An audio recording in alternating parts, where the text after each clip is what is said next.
Welcome back to the Galactic Bulletin. Today we're going to be talking about movies, upcoming movies, the last few of last year, as well as the ones coming out in 2019. We've got so many to talk about because obviously Disney is owning everything. Pretty much. Every franchise you can think of at the moment. Yeah, it's going to be Disney's biggest year, pretty much undoubtedly. It's hard to argue against that. The schedule is insane. The stuff they've got coming out, live action stuff, Marvel, Star Wars, you name it. But before we get into the stuff coming out this year, we spoke in the last podcast about the last few that were upcoming for 2018. First of which was the Nutcracker and the Four Realms, which you didn't see. I did not see that. Despite talking about how pathetic it looked and how rubbish it looked, I was there day one. Okay, fine. In fact, I was there for... I was even given one of those tester screening poll things. Oh, okay. So I had to say, what before the film, I had to be like, why did you come see it? And because it's Disney. yeah, which is fine. And then after, she said, what was your favourite part about it? And that sort of thing. And you gave it a rating out of 5. Mm-hmm. I gave it 1. Oh, God. Okay. Well, I didn't miss anything then by not going to see that. Yeah, the Nutcracker was terrible. And it was worse than I thought it'd be. And I'd say it's probably the worst Disney film last year. So it was even worse than A Wrinkle in Time. And I saw that the other day. And I drifted in and out of that film so much. Yeah. It never held my attention at all. The thing that I did like about A Wrinkle in Time was at least it had a kind of a decent soundtrack. Nutcracker just doesn't. Like, it has over the whole film. There's one good scene in the Nutcracker, and that's this ballet sequence, and that was the part that I said. So the ballerina was my favourite part. Well, I'm waiting for it to come out on DVD. Yeah. That's the only time I'm going to see it.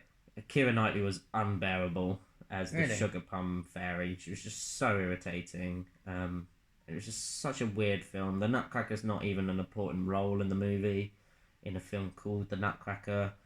I can't remember her name, but the main girl who's in Interstellar and things, she's just wasted. Everyone's wasted. Jack Whitehall's in it for some reason. There's a bunch of soldiers go into the forest and then they're like never seen again for some reason. They just disappear. There's so many weird things about it. We knew it was going to be terrible. It is terrible. There's no point in seeing the Nutcracker.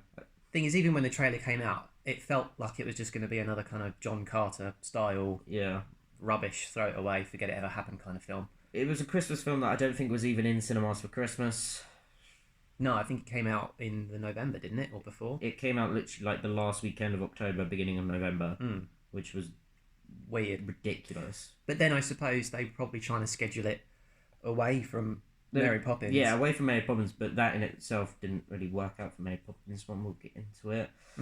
Actually, before I forget, you mentioned Jack Whitehall. Yeah. And I don't think we've got a release date for it or anything like that, but aren't they filming Jungle Cruise at the moment? Yeah, I don't know if they finished filming Jungle Cruise, but yeah, he's in Jungle Cruise as the first openly gay character for Disney as well. I really, really hope that's a good film. Yeah, I'm hoping it's good because I love the ride, so I really want it to be good. I know I've got some faith in it because Dwayne Johnson as well. I like the new Jumanji film. They've also started filming the sequel to that Jumanji film as well. At the end of the day, I feel like when we get to Jungle Cruise, it might be a simple film, but at least fun, and that's kind of all I really want from it anyway. The whole Jack Whitehall thing, though, was quite controversial from what I could tell. People didn't like the fact that he was... I mean, he's playing an openly gay character, but he's not gay in himself. No. I think so it was a casting thing. It's like, why didn't they have a gay character played by a gay actor? Yeah. I mean, I understand those reasons, but at the end of the day, it's a film. Like, exactly. I don't think it's quite as important as other, say, whitewashing things that have happened in the past. Yeah, exactly. But I do understand the frustration. After Nutcracker, we had Ralph Breaks the Internet. Another one that I haven't seen. You didn't see, no. And I hated it so much. Which was weird because, I don't think you liked it when you saw the trailer. I didn't know. I don't think you were expecting it to be good, but I liked the trailer, so I did think that I was going to see it. But when it came out, I was just like, no, I can't be bothered. I don't know. I see. The thing is, I don't want to spoil it, but it's just filled with all these dated jokes. It was everything that I feared it would be. I'm trying to remember a lot about it because I pretty much forgot it. I think I fell asleep actually at one point. No, I didn't fall asleep. My friend fell asleep because we both saw it like like a 11:30 in the evening screening, and we both hated it. I'm just trying to remember much about it. I think it finally got to its point in the last like 10 minutes. Okay. You know, its message. The princess sequence was just forced in. They're forced in at the end as well. The animation's not that good. I don't think. There's nothing about it that I found impressive in the slightest, and I think it's Disney Animation's worst film, next to Chicken Little. Wow, that's quite a statement. Yeah, that's quite bad. From all the success they've had over the last decade, it's annoying to me that they did this with Ralph. And it broke the rules set up from the first film in terms of Ralph. Like, you know how the first film ended and he couldn't see Vanellope, and it was like that bittersweet thing because like it made the characters better, but they couldn't see each other. Yeah, they just see each other every day. They're best mates. Oh, okay. So they're traveling in and out. Yeah, of they're traveling. They go through all these different games. There's a Tron moment which I really loved for 5 seconds. Yeah. Well, okay, I'll give you that one. Yeah, no, that's fine. It's Tron. Exactly. But the rest of it I just hated. Okay, well let's because I haven't seen it, so I can't comment. So let's skip over that and get onto the one I think actually arguably wasn't maybe. I mean, there's two standout films for me last year. What we're about to talk about and Infinity War, and Mary Poppins Returns for me. I just thought it was so good because amazing. I put a lot of pressure on it, thinking, do they really want to touch it? Do they really want to make a sequel to an absolute classic? Yeah. And worrying that they were just going to butcher it completely, but it was brilliant. Brilliant. Absolutely adored every moment of that movie, and in our discussion, we were having a thing like the teasers look good. I was a bit skeptical of the director, Rob Marshall. I shouldn't have been. It was I loved it. I enjoy it more than the first film.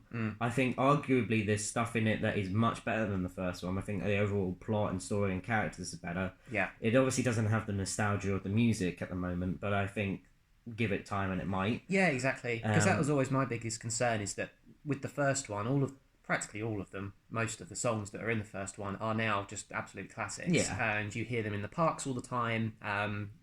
Background music in Main Street and all that kind of stuff. There's references to Mary Poppins in all sorts of things through Disney. Everybody knows Feed the Birds, Supercalifragilisticexpialidocious. Yeah, it's things like that. Stuff that's sort of really stuck in your brain. Yeah.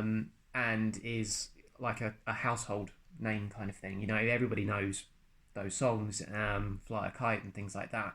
I don't necessarily think that this sequel is going to have that level of, I don't know, history behind it. I don't really know. I'm hoping it might be a generational thing, because I love Triple Little Light Fantastic. Yeah. The Place Where Lost Things Go. Yeah. The Only Way Is Up as well at the end. I love that. Because that also, what that did show is that a lot of the songs do tie into the originals. So there's references to Fly a Kite in The Only Way Is Up. You can hear it, and there are throwbacks to it. And the storyline is kind of similar in that sort of sense as well. It does throw back to the original in a lot of ways. Yeah. So there's good referencing in there, but it still feels quite unique. And the songs are just brilliant. But we were before we were going into it. We were walking to the cinema, and I turned to my girlfriend and I said, right, let's place a bet. How many songs do you think they're going to repeat? How many songs are they going to sing again? She went with 3. Cynically, I was going to go with 5, but I actually said, no, I'm gonna go good faith. I'm gonna go. They're only gonna do 1. They're gonna do 1. They didn't do any. No. You get obviously instrumentals of some parts, but overall they don't repeat any songs, and I was blown away by that. Exactly. There is just those little instrumental bits, and it's not dominant. It's just tiny little fragments. Just to make it feel more like Mary Poppins. Emily Blunt was incredible as Mary Poppins. Ben Whishaw as Michael. Yeah. He was fantastic. He surprised me, actually. I wasn't sure if I was going to like him. But he was absolutely fine. So good. Probably just because I've never heard him actually singing in a film before. I only really know him from... Paddington? No, from playing Q in James Bond. Spectre. So it was a very different role from what I've seen from him in the past. But he nailed it. He was great. Yeah. Emily Mortimer was good as Jane. Jane didn't really have a lot to do, but no, it was still, a likeable performance by all but means. I have to say, standout character and actor, and I'm sorry if I'm butchering his name here, Lin-Manuel Miranda. No, Is that right? Yeah, I think you pretty much nailed it. Oh, he's amazing. Really amazing. I thought he was going to have something to do with the music as well. He didn't have anything to do with the music. He was literally just there to be a performer. He didn't write anything, which surprised me when I heard that. Yeah. But yeah, it was Jack. He was great, and I think it's a bit upsetting that the cameos were spoiled in the trailer, because they do play them off as a big reveal when they weren't. If you would watch the trailer, yeah. So it's kind of like I still know it's coming. I know it's coming, but on repeat viewings, it didn't matter. And yeah, oh god, the cinematography, the music, everything about it, I was just in my own wonderful world when watching it. Exactly, and coming out of the screen as well, I was still playing the music around in my head, and it's a very good kind of feel-good film. I think. Could not believe how much I loved that. It was in my top 5 films of last year, I think. It was genuinely in my mind fighting for my favourite film of last year with Infinity War, which is... I never expected myself to say that. I really didn't. But that's how I felt. I came out there feeling so much positivity, and it's a great film. Yeah. I really can't wait for it to come out on DVD, because I'm desperate to see it again. Yeah, absolutely. I'll be buying that.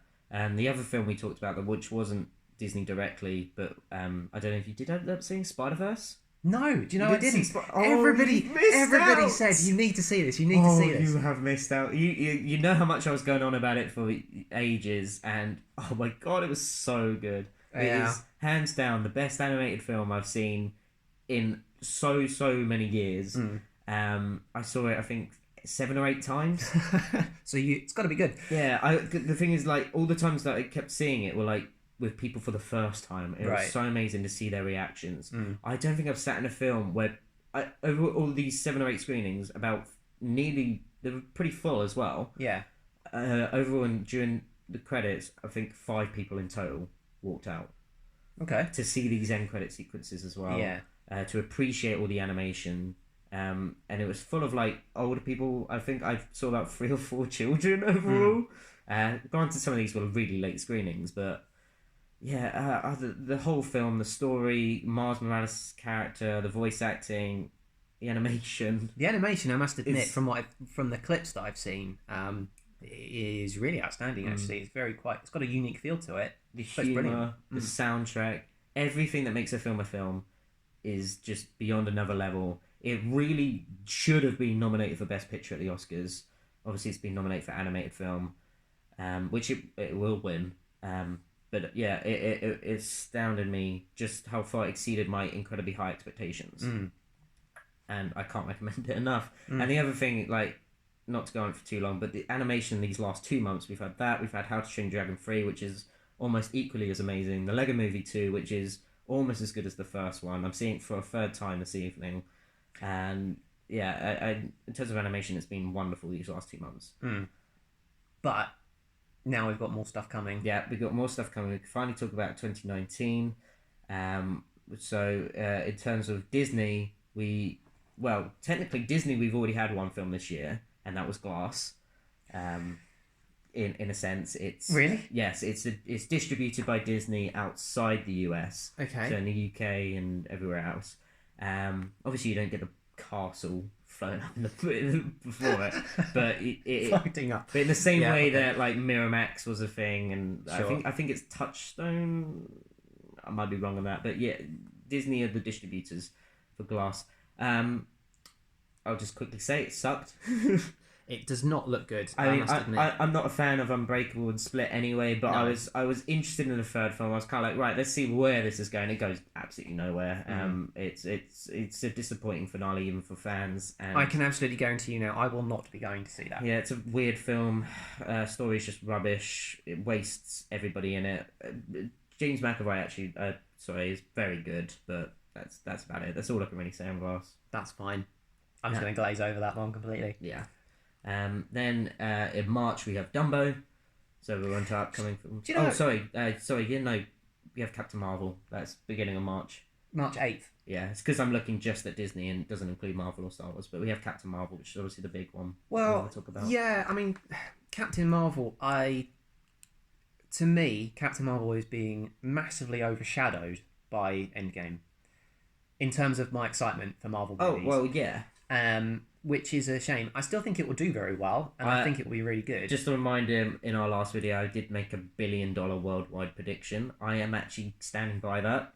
Yeah. Early box office predictions have been very high again. Yeah. And I think it's one that's going to have legs over the month and a half, because I think cinemas are literally just going to be pushing it, see it before Endgame, and I think it will do very well. It is on track, I think, to exceed 100 million in its opening weekend. Yeah. Already. Which is great. I think internationally it's just going to do fantastically. Yeah. It might be like one of those domestic in America kind of, it's a bit mixed, but worldwide it's just going to tip it over the edge. I mean, if Fishman, Aquaman can get $1 billion absurdly, like, then whatever, why can't Captain Marvel? Well, yeah, exactly. But it should do. I think it will do well. It's got a lot of hype. They're really pushing the promotion for it massively. Another new TV spot came out first thing this morning. I do think it will be good. It will be interesting. The recent trailer, I think it was the Super Bowl one? It was one that actually was well edited, had a bit of a soundtrack to it. Starts off with her entering a bar and meeting Nick Fury, I think. Possibly that was the Super Bowl one. Yeah, where he says what makes you say you're not a Skrull, and she does like power. Yeah, that trailer, that one I really liked. That was the one that made me go, okay, this film's got an identity now. Yeah. The Super Bowl trailer actually. The Super Bowl trailer, yeah, she's standing up, isn't it? Yeah, I think, and in that one she's like having a fight with a Skrull and screams at it or something like that. Yeah. It was just really funny. It was the first time I ever really felt like I was connected to the film and the character. And I thought, actually, yeah, this is going to be well worth watching. And not forgetting the fact it's going to tie in with everything else. Yeah, as well. I'm looking forward to it. I don't think there's going to be any sort of surprise in terms of story for me, but I am excited to see things like Phil Coulson back. Yes, I'm hoping he's in it more.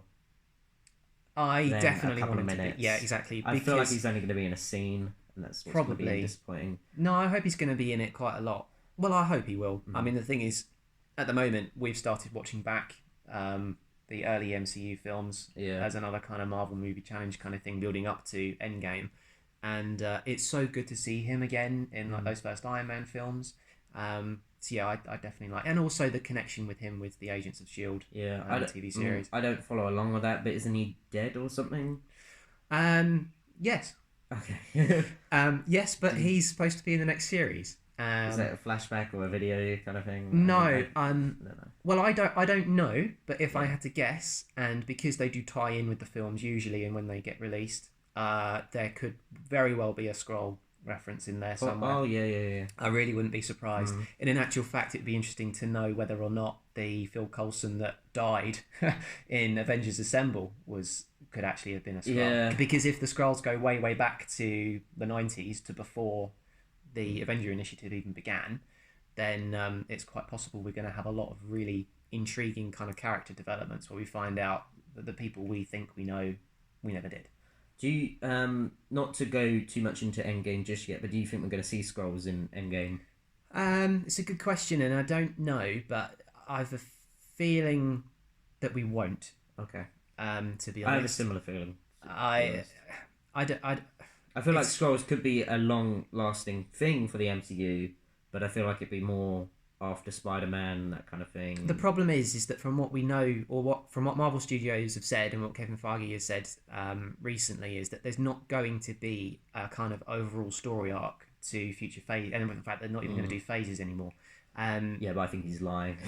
Well, that's the thing. I don't know how true it is. And Secret Invasion is an amazing storyline, and something that, as I say, to find out that the characters you cared for actually weren't really them would be absolutely ridiculous. And it does give them the option to bring back a lot of dead characters as well. Yeah.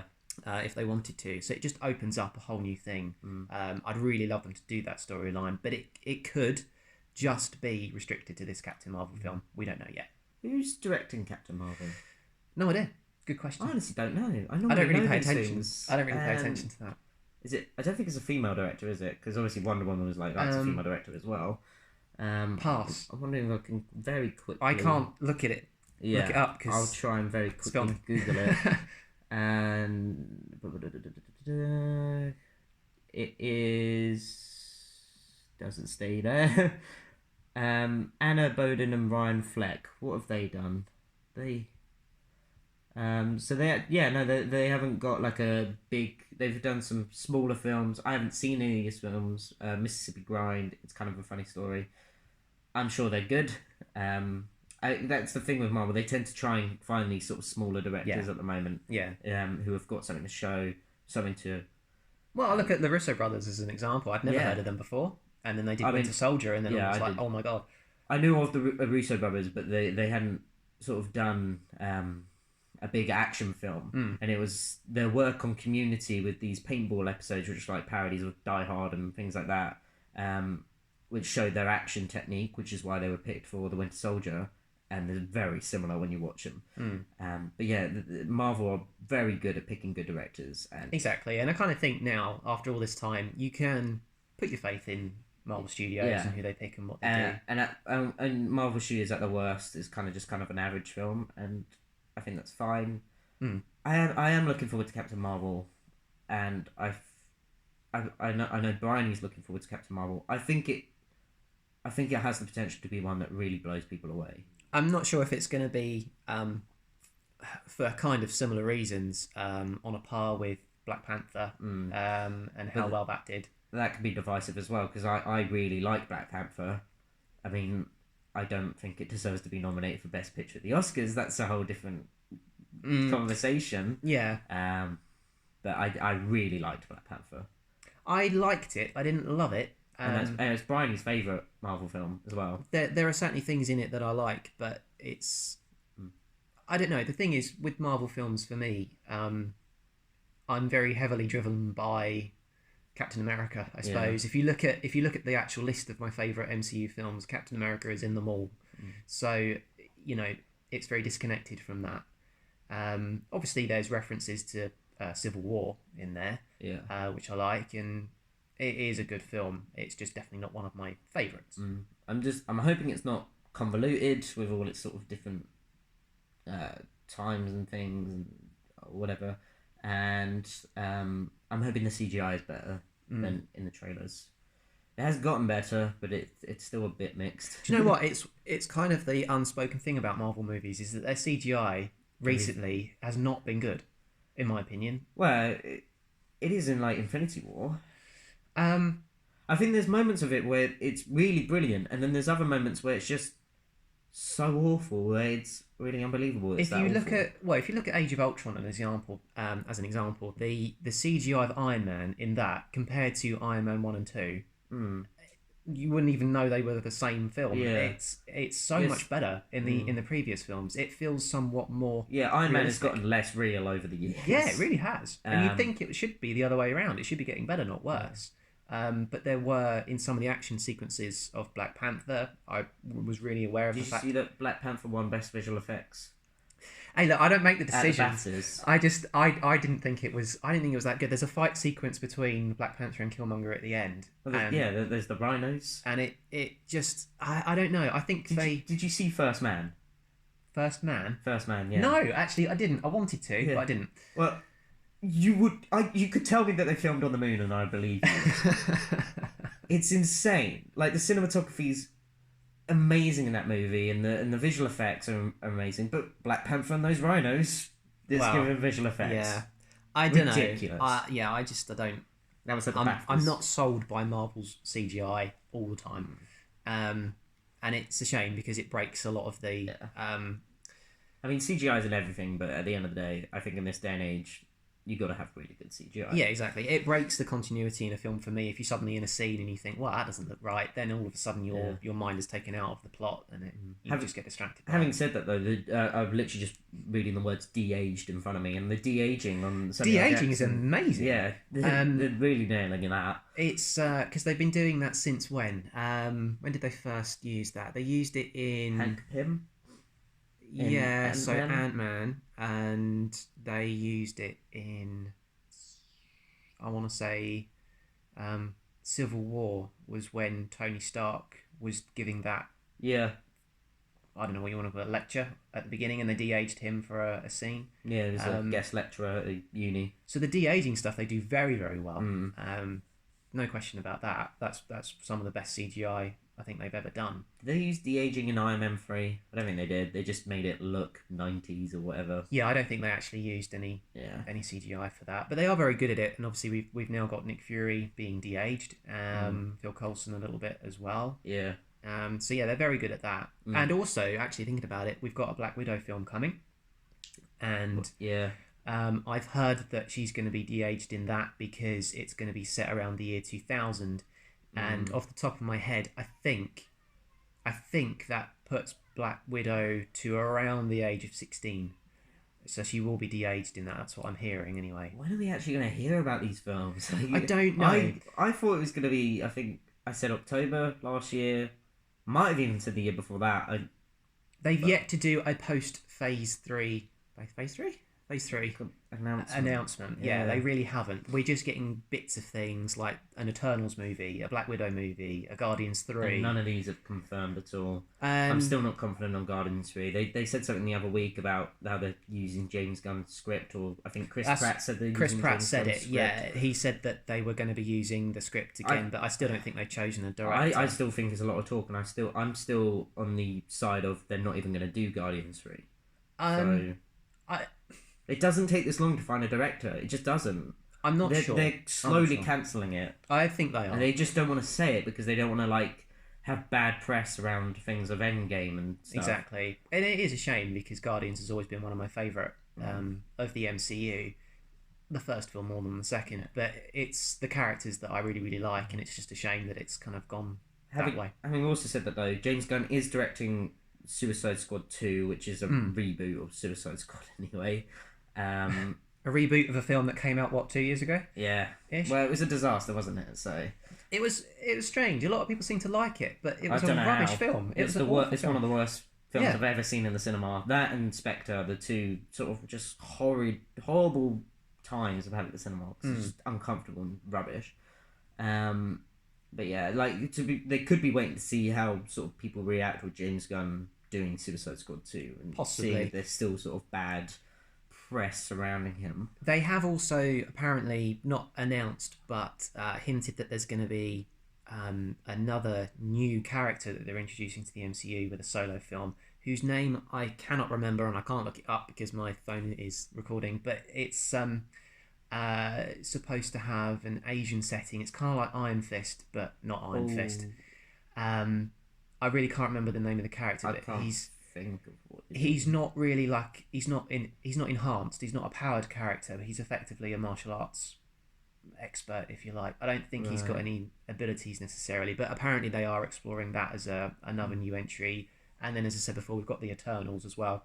A name isn't jumping to me right now. No. Should we continue our discussion with Marvel and then we'll do Disney separate?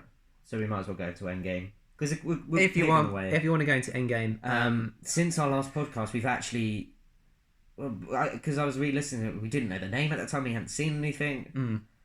Oh my god! Yeah, and in actual fact, I did a couple of vlogs about what I was calling them my Avengers 4 theories and Phase 4 theories, which at the time we didn't have the name or the trailer for, and I think I've done a vlog since the trailer came out. There is a lot going on in that trailer, even though I think it's from the first maybe 10-15 minutes of the film. We're not seeing anything past that. Marvel has gotten to the point that I've been begging for years, and I've been saying how Marvel could just fly up, say, this is a Marvel film coming here, and anyone will see it. Yeah, exactly. And they are essentially doing that with Endgame. Yeah. Showing absolutely nothing. The shots are literally just of Avengers doing nothing. Yeah, that's it. And it's insane. The Super Bowl one didn't even show Thanos. We haven't even seen Thanos, technically. We saw his arm. Yeah, that's it. It's crazy and people are losing their minds. I know. And it's everything I've always wanted from the Marvel advertising. Well, let's run this by you, okay? When the first trailer came out, I did a vlog about the 11 highlights, if you like. And these are actually highlights that were pointed out by Marvel. It was just Iron Man and a ship. Well, let's go through this. So the first one was called Stark Adrift. So this is the whole idea that he's, I don't know, flying through space. He's about to die. Is he on his own or is? Can I just say? I saw the teaser. I can't remember when I saw it, but I saw Captain Marvel teaser, and then they did the Avengers Endgame teaser in the cinema. So I saw it on the big screen, and I actually wept. It was brilliant. Like seeing it on the TV, I was like, oh my god, that's a good trailer. But when I saw it on the big screen and the music and everything, it was so brilliantly done. Absolutely. And it was one of the best trailers I've ever seen. It's definitely brilliantly done, and it really pulls on your emotions in the first one. The TV spot from the Super Bowl, not so much. No, not so much, but yeah, the first one. Yeah, the whole thing about Stark needing to be presumably rescued from space, or I don't know, will he actually die? And they just so many time? theories. It's ridiculous. I don't know which I want to go with. I don't know if it's... I read somewhere that someone's predicted that that's not even in an Endgame. It was like an after credits tease for Captain Marvel, and then Captain Marvel's going to appear, which I thought, that's such a Kevin Feige thing to do as well. Yeah. I do think it's probably is like the opening of Endgame or whatever, but yeah, it could be Captain Marvel appears and saves him. There's things like Pepper Potts of Rescue. I don't think Rescue can do that because I don't think she'll go into space. But the thing is, how would she know where to go? Yeah, exactly. I think it's... there's things like... Space is pretty big. You can't just fly up there and find whatever I think you want. Rescue will be an Endgame, but she's just helping out on Earth. I'm pretty certain that she is. Yeah, she'll just be helping out on Earth. She'll have issues with Tony being gone, whatever. Tony Stark could die, could run out of air, and then it's a matter of going back in time to get Tony. Exactly. I had wondered about that. It's so. But then in the TV spot afterwards, we see him and Nebula are actually kind of working on trying to. But that could be that they're working. And then he's given up and he's doing the. Yeah. Because that would be interesting of itself. Like he's doing the whole cave thing where he's building, but this is one that he can't get out of. Exactly. Someone's got to come and get him, surely. Yeah. Or, as you say, he's going to die, and then it's a case of what happens in the timeline. But then, having said that, in the TV spot, at the end of it, you see the Avengers that are on Earth going outside because there's something in the sky. Something, yeah. Is that him then returning? Yeah. I just feel like my best bet on someone bringing him back has got to be Captain Marvel. Because... if it was someone else that we already have seen, say, in Infinity War, such as Thor or Rocket Raccoon, I feel like they would have done it, something like... Because there's clearly been a time gap, and I feel like setting up Captain Marvel to do that, something like Nick Fury at the end of Infinity War was like, oh, Tony Stark hasn't returned, something bad has happened, let's call on Captain Marvel. You say that. The theory that I keep on hearing in terms of the time gap is that there's supposed to be 5 years between Infinity War and Endgame. Yeah, I don't think it's been 5 years. I'm not sure, but if you look at the TV spot, it opens up with them effectively in like a support group. That's what it looks like. Yeah, that kind of thing. And it could be that time has passed and Cap's lost his beard and they're all still upset. 5 years has gone by, but the whole idea is that they haven't forgotten what's happened. Shaved his beard. What did I say? You said like lost his beard. I kind of pictured it just fell off. It's like it's the sort of a jaw dropping. It's just it's the stress. He got so upset that his beard fell off. But it's kind of reverse of what would happen. Exactly. Exactly. Yeah. But I think there's definitely going to be an element of that there is some time that's gone by. Yeah. I feel like it might just be a year. I don't know. But I have heard that it was going to be 5 years. I'm not sure if that came from the Russo brothers, actually, to be honest. But I don't believe them whenever they say anything now. Yeah, because the other thing is because they also said the Infinity War trailer and how many shots were created for that, such as the one where they're all running together and there's even the Hulk in it, and it's not even real. There's stuff like in the Endgame trailer where they go outside and have a look at something that could be completely fake. Exactly. Although I've heard a theory that running scene in the trailer for Infinity War is actually in Endgame. Well, that's just an idea. I'm only on point 1. I've got 10 more to go. Let's talk about the second point was what they call the Titanic Scarecrow and the whole question of where is Thanos. And the Scarecrow is his armor sitting on a stick or whatever, farm, which is taken straight out of the comics. Yeah, there's a direct reference to what happens in there. So he's presumably on Titan 2, I think, something like that. Yeah, it's on some planet. And it's more questioning of where Thor is when he's on that. Yeah. What was it in the Super Bowl trailer? Yeah, exactly. Has he actually gone there? Is he on his farm? There's things like, is he at Wakanda because of the way the shape is? Where's Rocket? Because there's Rocket... is he at his farm or is he at Norway or something? I'm really not sure because the TV spot's the only time we've seen him. He wasn't in the first trailer for No, he wasn't, was he? I thought he was, but I rewatched it and he wasn't. So that's that. The Scarecrow was a good reference.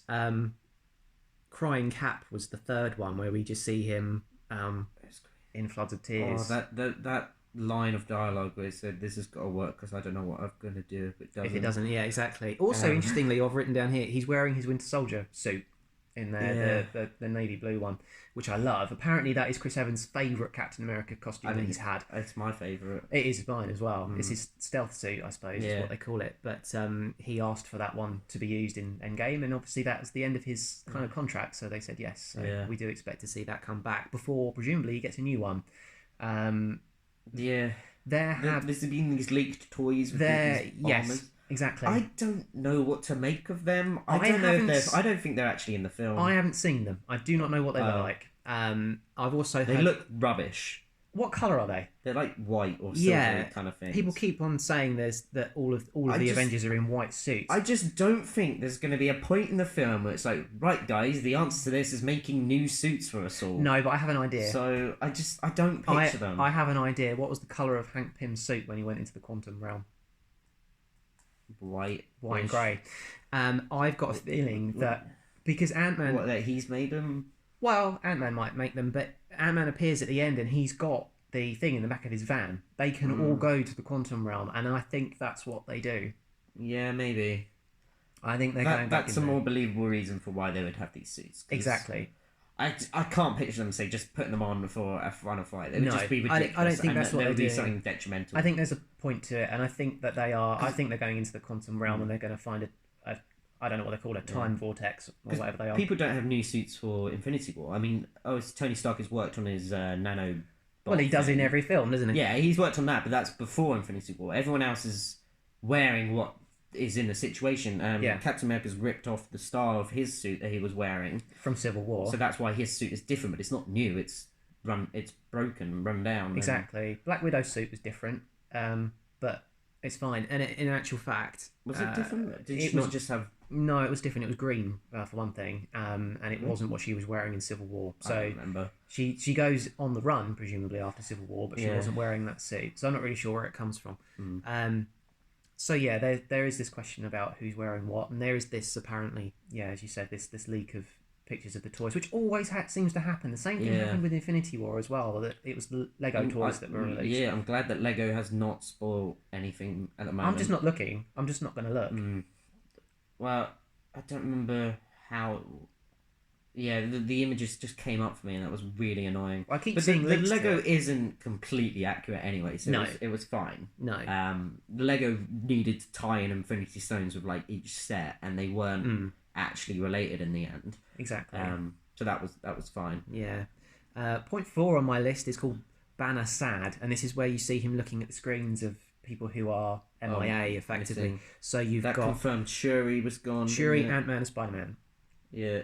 Shuri was an interesting one because wasn't Ant-Man missing?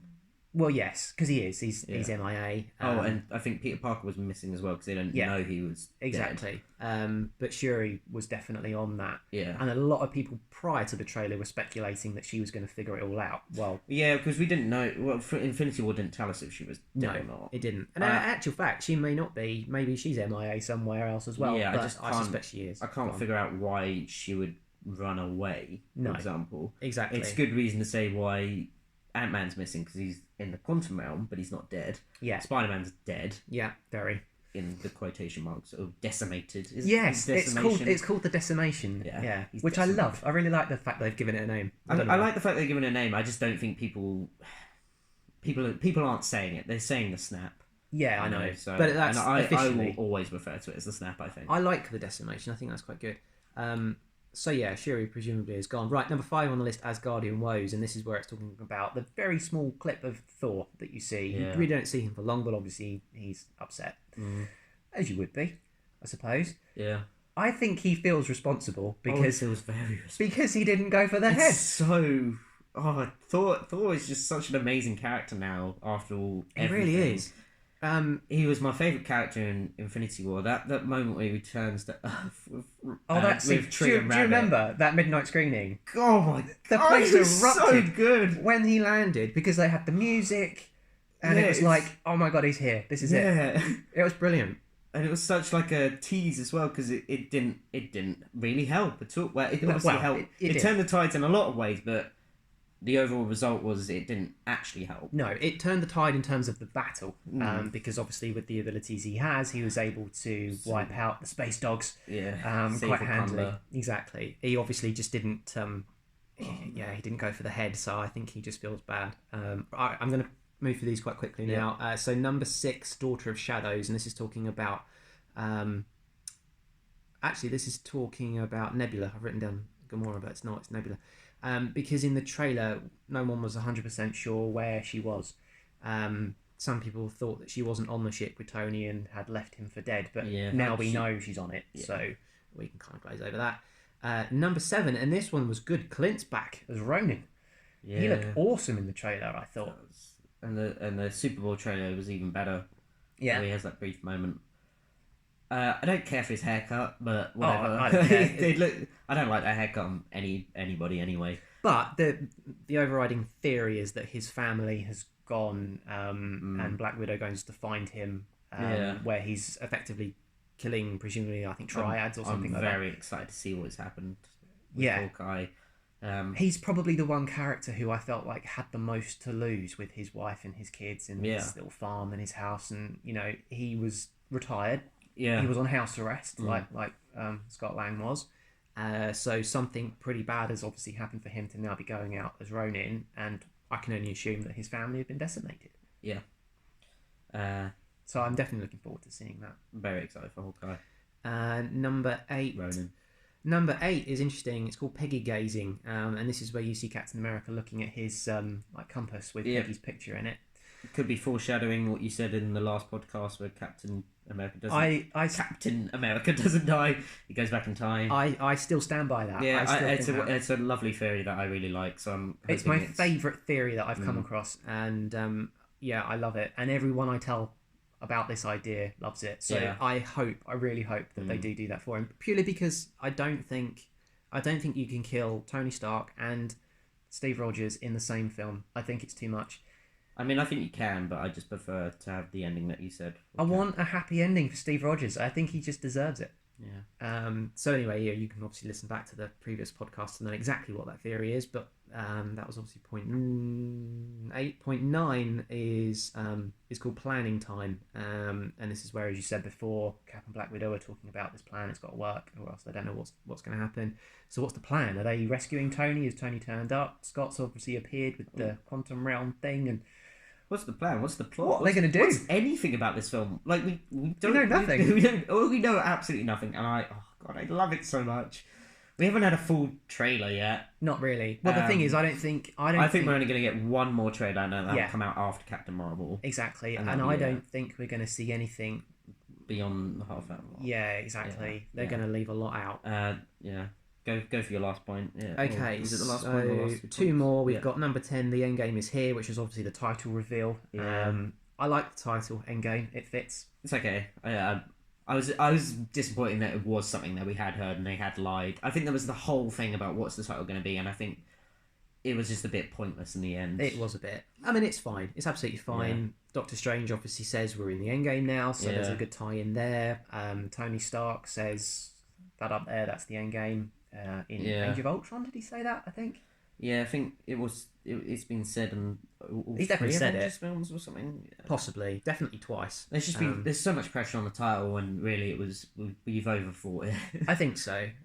So yeah, we'll see what happens with that. And then the last one is A Friend from Germany, and this is when Scott appears at the door with his van, knocking on, or trying to be buzzed in to get into not Avengers Tower, but whatever you call it now, the base. HQ. Yeah. And you've got obviously Cap turning to Black Widow, and one of them says, "Is this a recording or whatever?" It's interesting. What's the Germany reference? I have no idea. That's what Marvel call it. I don't know why they call it A Friend from Germany. Why do they call it A Friend from Germany? I don't know. I don't know where you've got this one. I don't know, but it's referring to when he turns up. Okay. Oh, I know why. It's because the last time they saw him, he got arrested in Germany. Oh, in Berlin. Yeah. At the airport. Okay. That's the last time.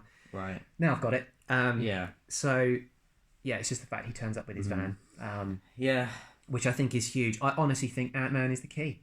A lot of people have said that. I agree. I'm so excited for an Avengers film where the main characters are basically Ant-Man, Hawkeye. Exactly. Yeah. Exactly. The characters that that kind of get overshadowed. I think. I'm excited to see Rocket on his own, that kind of thing. Yeah. Oh, so much I'm so excited for. It's a long film, apparently. There's rumours of an intermission. I don't think they're going to... I don't think they'll do an intermission. I reckon they might do an intermission in America and some cinemas. But in the UK, we're patient people in the UK. We'll wing it. It'll be fine. We'll sit through a 4-hour film. Well, 3 hours, definitely. 4 hours, I might need to run out. But yeah, we'll see what happens. So, those are the 11 points that they discussed. And